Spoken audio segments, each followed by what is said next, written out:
In this episode, you will learn how to finally break free from the fear of starting over.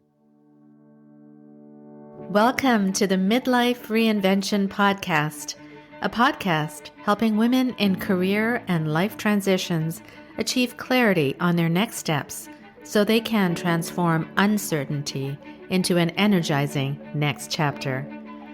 I'm your host, Kavita Ahuja, and the founder of It's My Time Now Coaching. If you're wondering what's next in your career or life, you are in the right place. Through solo and guest episodes, you'll gain practical tips, tools, and inspiration to help you uncover blocks, gain confidence, and be, do, and have what you want. I rediscovered myself after the age of 50, and I know you can too. It's my time now to help you do just that. I'm so excited you're here. Let's dive in.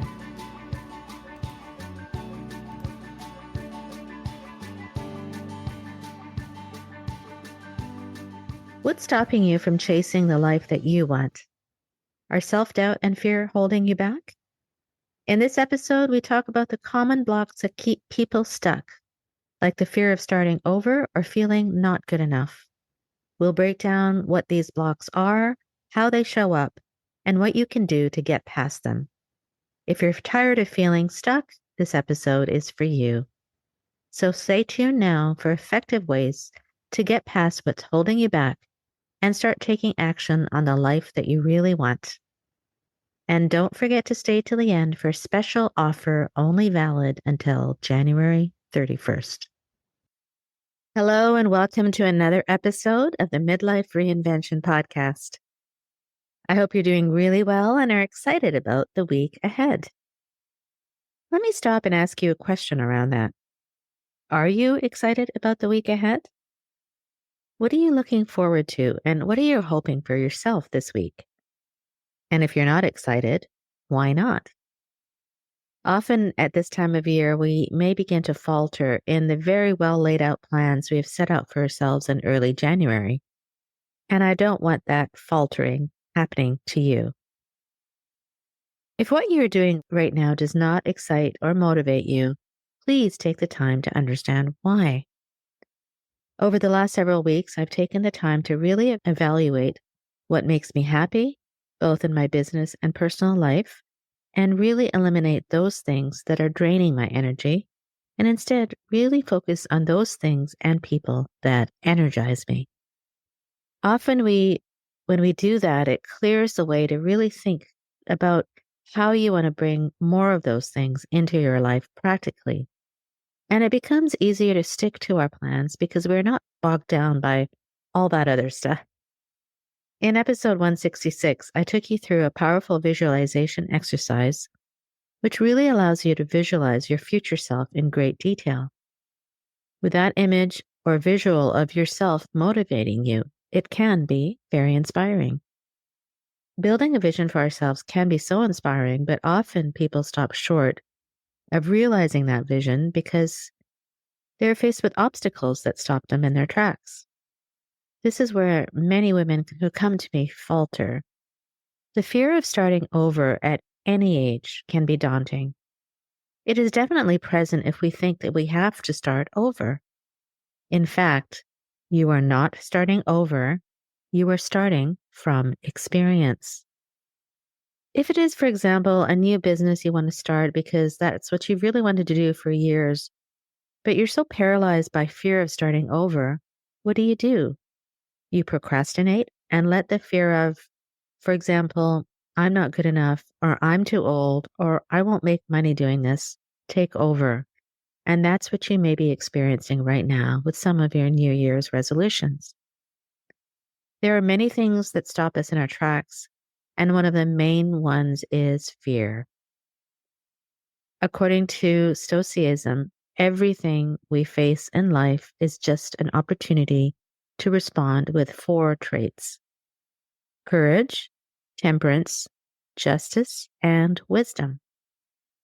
So I'd like to focus today on the first of these traits, which is courage. And according to Marcus Aurelius, You have power over your mind, not outside events. Realize this, and you will find strength. Before we can face our obstacles with courage, we must understand what those obstacles are. We can call them energy blocks or things that stop the flow of positive energy. And they are two types of blocks. They're outer blocks and inner blocks. Outer blocks are those which, even if we change our beliefs about the obstacle, it really doesn't change the actual situation.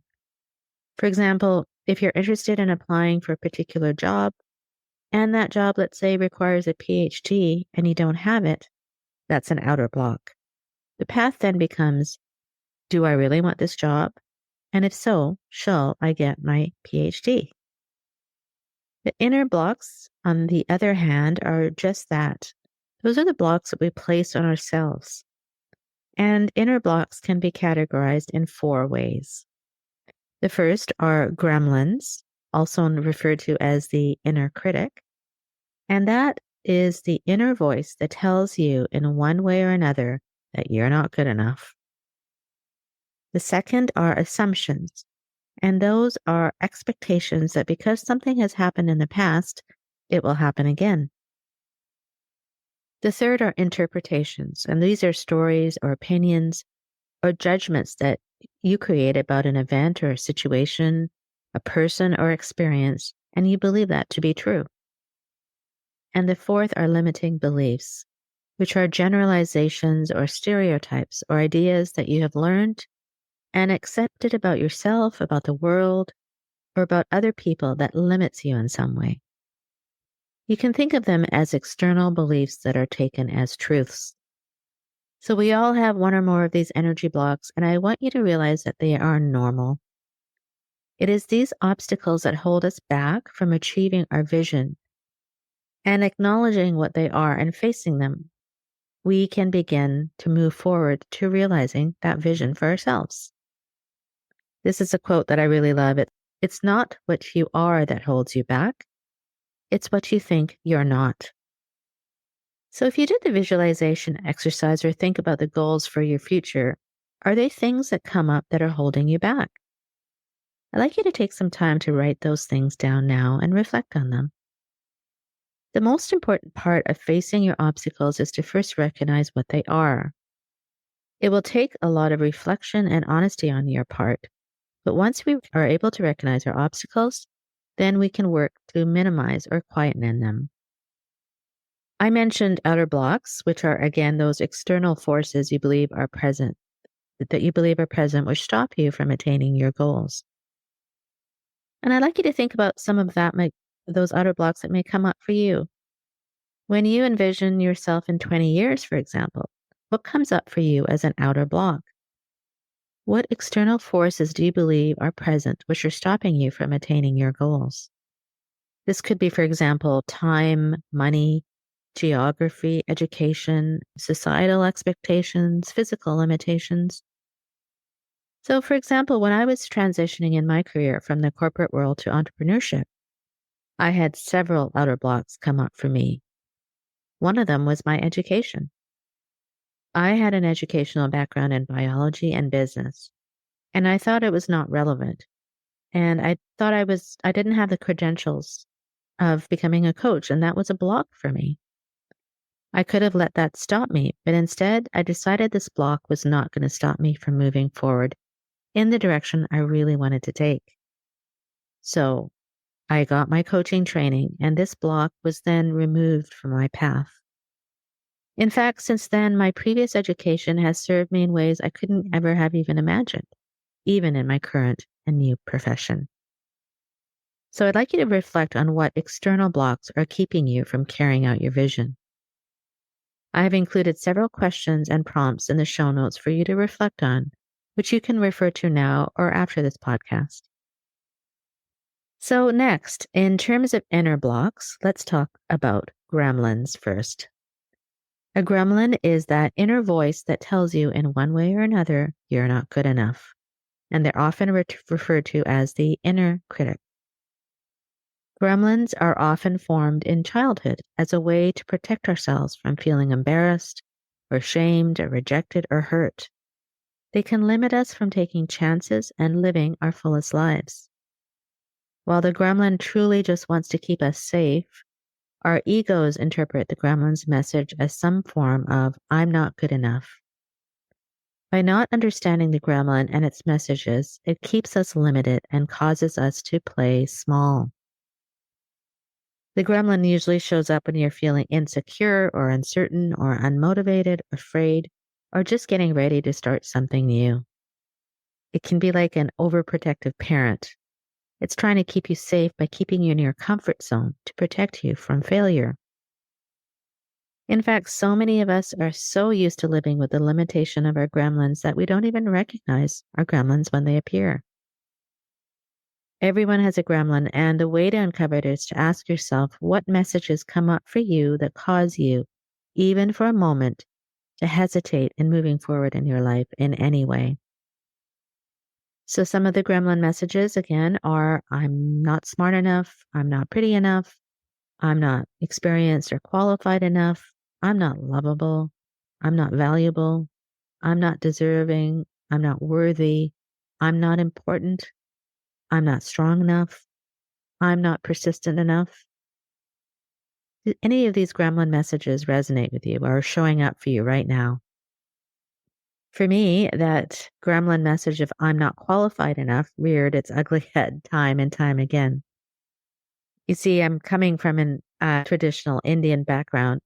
I was always taught to believe that one follows a path of education and sticks to that in their career. Pivoting from that path is just seen as not done. So in the process, I began to feel that maybe I'm not qualified to do this new thing. So I should just stick to what I know. Of course, that limited me and kept me small. And until I was able to remove that gremlin and realize I was qualified enough to do that thing I really wanted to do, that's when I was able to do it. The question is, how can we quieten our inner critic and instead focus on our inner mentor that we had envisioned? So, several years ago, as I mentioned, I was embarking on my new career path, and my gremlin showed up several times, over and over again. So, you see, in my previous career, I followed the path of education and gaining the qualifications to excel in my corporate career. I got 2 degrees, and I was continually tested in my career and passed the test with flying colors. When I began to feel unfulfilled in my career I had been in for over 20 years and considered leaving it, my grandmother would visit me every day. Her name is Shakuntala, and she's an older Indian woman with a very stern face, wearing a sari and looking disapprovingly at me. She would say to me, "Why are you leaving the comfort and safety of this job? Are you crazy? You're at the top of your field and so qualified. Why would you dare to leave this and go into the unknown when you're not qualified to do anything else?" Shakuntala is my I'm not qualified enough gremlin, and she sometimes still shows up when I'm embarking on anything new. When she does show up, I recognize when she arrives, notice her, and acknowledge her. Then I try and remove her from the scene in a number of ways. You can put her into a box and close the lid. You can gently shove her off your shoulder. You can picture her voice receding into space. You can simply turn down the volume in her voice, whatever tool works for you. By physically removing your gremlin from the scene and saying to her, or him, or it, "Thank you for your concern, but I've got this," your gremlin will begin to visit you less and less. So again, one of the ways you can quieten the voice of your gremlin is to actually name it and put a picture to it. By doing so, it lessens its power. When you name and put a picture to your gremlin, you begin to depersonalize it from you. It's not you. It's an external voice which shows up when you are about to make a transition or change in your life. So when the gremlin shows up, acknowledge it by name and tell it, "Thank you for trying to protect me, but you can leave now. Now, I've got this." So let's turn now to the next inner block, or assumptions. An assumption is an expectation that because something has happened in the past, it will happen again. Some examples may be, for example, I can't quit sugar because my last diet failed. I can't start a new business because the last business failed. When these assumptions come up, ask yourself, just because it happened in the past, what makes you think it will happen that way again? Remember, you are a different person than you were back then, so why should the results be the same? For me, as an example, at around the time I turned 50, I had gained about 20 pounds and I was miserable. The assumption that kept recurring in my head was, I've tried so many exercise routines in the past and nothing works. So it's not going to work again this time. As I shifted my thinking to remind myself that I can change and I am a different person than who I was before, my thoughts shifted and I began to explore new and interesting exercise routines. I looked at longevity principles, special weight training programs, yoga, and I also looked at my nutrition and how I can change my old assumptions related to food. What may have been true for me back then was no longer true for me any longer. It took time, but once I dispelled this assumption, exercising and trying to eat healthier has become a regular part of my everyday. Of course, I'm not perfect, as this is a continual process of learning and adjusting.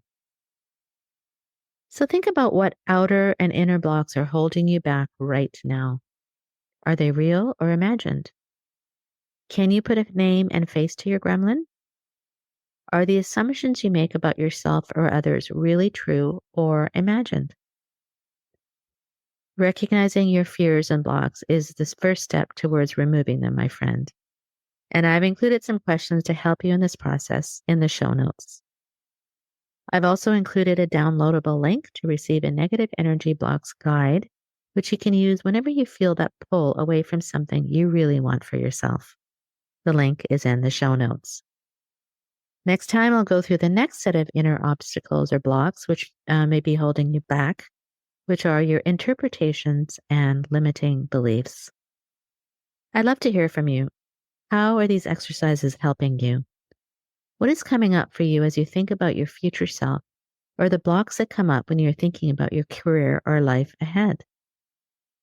I'd love to discuss these with you, and if you want someone to listen, reach out to me at kavita@itsmytimenowcoaching.com, and we can have an open discussion about where you are and where you want to be. No obligation, just a conversation. And don't forget my offer, which is only valid until the end of this week, till January 31st.